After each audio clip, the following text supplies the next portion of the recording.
Our lives are controlled by politics and government, whether or not we realize it. Our community cannot function without the people behind the scenes. One of those people is my dad, Joseph Powers, who's the current Harwich Town Administrator. With experience traveling the globe, meeting world leaders, and a storied political career, my dad has dedicated countless hours to bettering our democracy.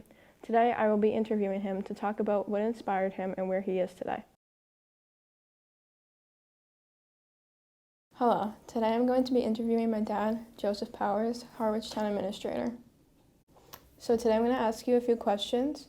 My first question is, what was it like growing up and where did you grow up? I grew up in Braintree, Massachusetts, which is 9 miles south of Boston, our capital city. And what was it like? It was great. I loved it. I think I had a great childhood, or I know I had a great childhood. And you know, where I grew up, we lived on a dead-end street that was next to a dead-end street. And we had a river and woods and all that in the back, so I had many great adventures. It was a great town to grow up in, and a lot of it is what Harwich today reminds me of Braintree back then. So my original hometown, and I loved it very much. What inspired you to get into politics, government, and public administration?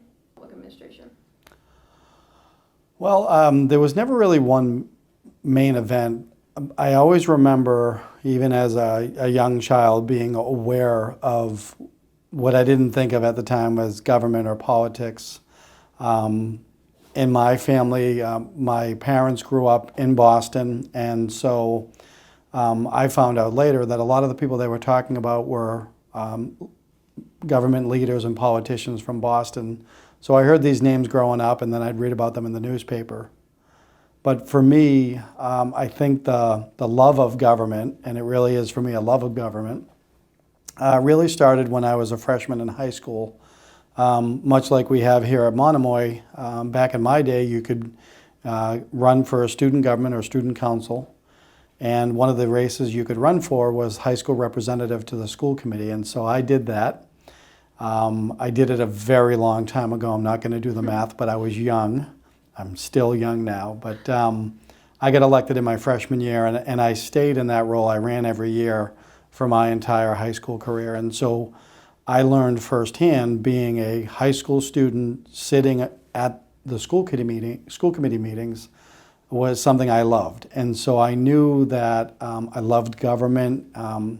What I didn't know at the time, but I now know to be parliamentary procedure, which is really boring, but I love that stuff. And that's really when I was hooked, is in high school and through student government.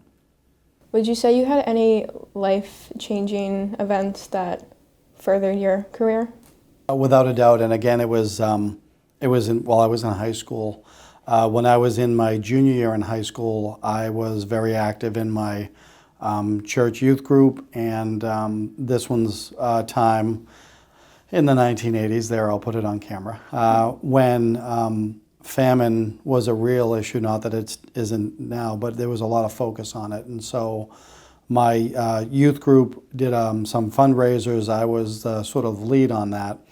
And the success of that, in really just a series of amazing events looking back on it, all of that service led me to being chosen to go to Guayaquil, Ecuador, in the mid-'80s. And I went with this group where they would go on an annual basis, and they were doctors and nurses and specialists in medicine and all that. And what they were doing is every year they would go to Ecuador, and they would do this incredible medical relief, if you will. A lot of facial deformities and just terrible things that children were dealing with, but remarkable results. And the doctor that led the group had said to me and another student that was chosen that he wanted to know, because I was a junior and the other student was a senior in high school, he wanted to know what we were thinking about for college, because he also was willing to make a bet, so to speak, or a wager that whatever we were thinking, that when we came back from the trip, we would probably pick a certain field of study. And he didn't tell us what the field of study was. So before then, I really hadn't focused a lot on what I wanted to study and where I wanted to go to school. And so I had, maybe thought about getting a degree in maybe criminal justice, maybe becoming a police officer because I wanted to help people. So we went on the trip. It was 10 days. It was still one of the greatest things that I've ever done in my life. Just so eye-opening, and it really, gave me a true sense of the world that we live in and the blessings we have in America, but also what we can do to try to help make things better. So when we came back, I think I disappointed the doctor because he had asked the senior, and she said that she was completely changing her studies. She was going to go into medical school, and she wanted to become a doctor. And he said, I knew it. And then when he came to me, he said, so I bet you want to be a doctor. And I said, no, thank you, sir. He said, well, this trip must have had an impact on you. And I said, it had a tremendous impact. And he said, well, so what do you want to do? And I said, I want to study government, and I want to study politics, because aside from you folks that do medicine, I think that's the greatest way that we can make change in the world. Done campaigning, held office. What has your job resume looked like? The very first position I was elected to, I got sworn in on my 21st birthday. And interestingly enough, it was school committee. So 3 years after I had left as a high school representative, I was able to run for an open seat and got elected, and I did that for 6 years. I was representative town meeting town moderator. I was a member of the select board, and those were some great races and great experiences. I also ran for a state rep and lost, and I ran for mayor and lost. And that's all right. I learn as much from the losses as I did the wins. But that also convinced me that I still wanted to stay in government. So I have not run for any office in almost 17 years, and I don't plan on doing it ever again.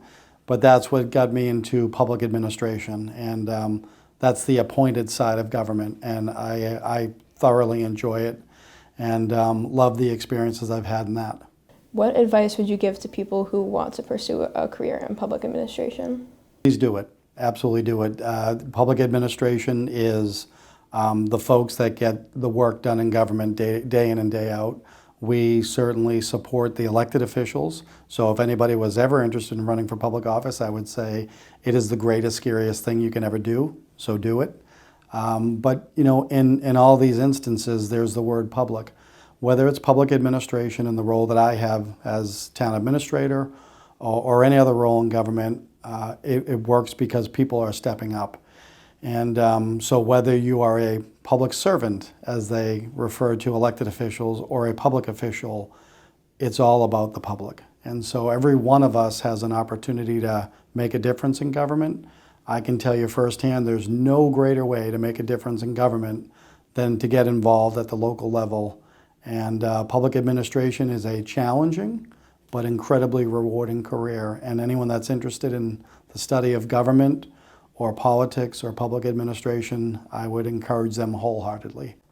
So I just want to say thank you for joining us. Thanks for having me. This was a lot of fun. Thank you. As you saw in the video, my dad is extremely hardworking and inspires me every day to do the same. I hope you got some valuable insight into his career and maybe even got inspired to join politics, government, public administration, or just get involved in our community. Thanks for watching.